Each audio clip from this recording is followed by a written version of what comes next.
हाँ भाई, तो क्या तुम भी एक बड़ा इंग्लिश स्पीकर बनना चाहते हो, विदेशी जैसा? तो भाई बिल्कुल तुम बोल सकते हो और हमेशा उपयोग कर सकते हो। और यहाँ तक कि ये आपके ग्रामर में भी आता है भाई।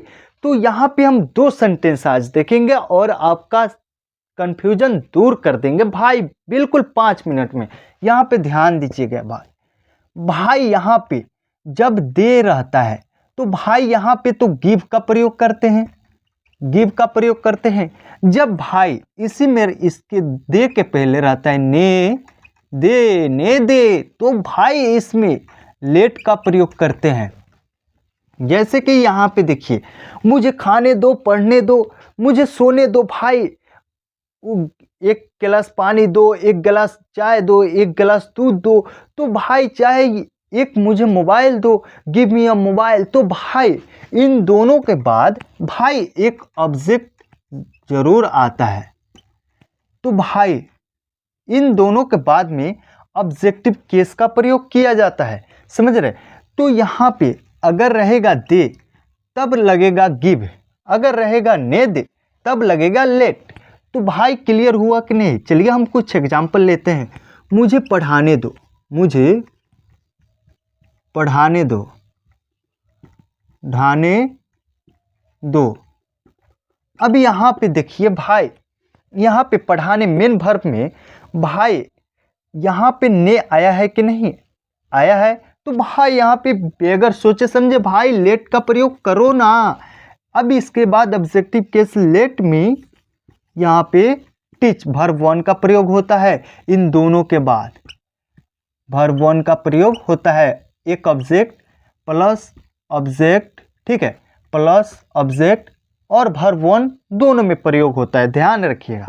Late me teach, let me teach, let me go, let me go या कम, मुझे आने दो, मुझे जाने दो। तो भाई जब ने दो रहेगा, ये दे रहेगा, तो भाई लेट का प्रयोग करिएगा। इसके बाद एक ऑब्जेक्ट का प्रयोग करिएगा, ऑब्जेक्टिव केस का, ठीक है, और इसके बाद वर्ब 1 का प्रयोग करिएगा।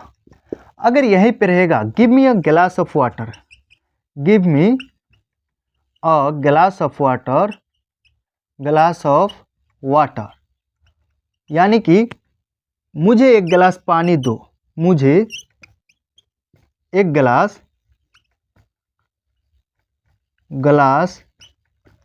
पानी दो, पानी दो। अब यहाँ पे भाई हम देखते हैं इस वाक्य में क्या मेन वर्ब में ने दो आया है क्या? तो मुझे एक गिलास पानी दो, भाई बिल्कुल नहीं आया है। यहाँ पे तो आ गया डायरेक्ट दो। अगर यहीं पे रहता है जब मुझे एक गिलास पानी लेने दो, लेट मी टेक अ गिलास ऑफ वाटर, तब होता है यहाँ पे ने नहीं आया है, तो भाई तब यहाँ पे गिव का प्रयोग हुआ है, समझ रहे?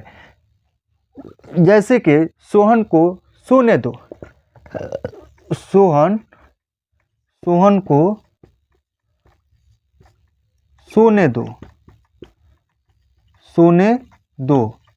फिर यहाँ पे ने आ गया। भाई आप लोग कुछ करना नहीं है, यहाँ पे लेट और यहाँ पे ऑब्जेक्ट आपका सोहन हो जाएगा, सोहन स्लीप, स्लीप। अगर यहीं पे रहे ये भाई मुझे एक मोबाइल दे दो ताकि मैं उससे बात कर सकूं, give me a mobile, mobile to talk to him, to talk to him, उससे बात करने के लिए मुझे एक मोबाइल दे दो। भाई मैं बहुत तरस रहा हूँ या बहुत तड़प रहा हूँ उससे बात किए हुए, समझ रहे? तो अगर भाई सिर्फ रहेगा दे दो, समझ रहे, तब यहाँ पे gate plus object plus verb 1 का प्रयोग होगा। क्लियर हुआ कि नहीं? अगर रहेगा जिस वर्ब में ने दो, दो या दे, समझ रहे, तब यहाँ पे late plus object plus verb 1 का प्रयोग होगा। अगर भाई अगर हम इन दोनों का निगेटिव सेंटेंस बनाएंगे तो भाई इसमें पहले क्या प्रयोग करेंगे। जैसे कि हम इम्परेटिव सेंटेंस में पहले अगर निगेटिव होगा तो do plus not plus verb one का प्रयोग करते हैं, डोंट डू इट, इसे मत करो। तो भाई ये भी इम्परेटिव सेंटेंस में ही है, समझ रहे। तो वैसे ही इसमें भी डू नॉट का प्रयोग होगा, उसके बाद लेट का प्रयोग होगा, ऑब्जेक्ट प्लस वर्ब वन। जैसे कि उसे वहां मत जाने दो, उसे वहां मत जाने दो, मत या ना जाने दो, मत या ना जाने, सॉरी जाने दो। फिर यहाँ पे ने दो आ ही गया, तो आ गया तो भाई सोचना क्या, यहाँ पे मत या नहीं का डू नॉट, डू नॉट का शॉर्ट फॉर्म है do, DON, do not late. तब यहाँ पे लेट का प्रयोग करें, डू नॉट लेट। अब यहाँ पे हिम गो, वहाँ के तो आप लोग जानते ही भाई देयर, यहाँ पे do not let him go there. अगर यहीं पे आ जाए सरिता को किताब ना दो या मत दो, सरिता को किताब मत या ना दो, मत या ना दो, तब भाई आप लोग को कुछ करने की जरूरत नहीं है, क्योंकि यहाँ पे नेगेटिव आ गया तो डायरेक्ट यहाँ पे do not give Sarita a book. भाई क्लियर हुआ कि नहीं? मैं तो क्लियर हूं जो भाई आप लोगों को भी क्लियर हो गया होगा, क्योंकि भाई इसमें कुछ करना धरना नहीं है। बस भाई अंग्रेज लोग सिर्फ इसी रूल का प्रयोग करते हैं, सिर्फ let me go, let me come here, let me go there, let me sleep, let me do this work, या give me a glass of water, give me a ball to play, समझ रहे।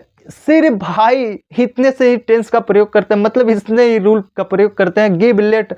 और अगर आप लोग भी अंग्रेज की तरफ बनना चाहते हो तो भाई इस रूल का हमेशा प्रयोग करो, और जहां पे रहो, जहां पे इसका रिवाइज करते रहो, तुम भी एक अंग्रेज की तरह स्पीकर बन जाओगे। चलिए हम इसी के साथ में क्लास को एंड करते हैं। अगर वीडियो पसंद आया तो लाइक, सब्सक्राइब, कमेंट करना बिल्कुल ना भूलना।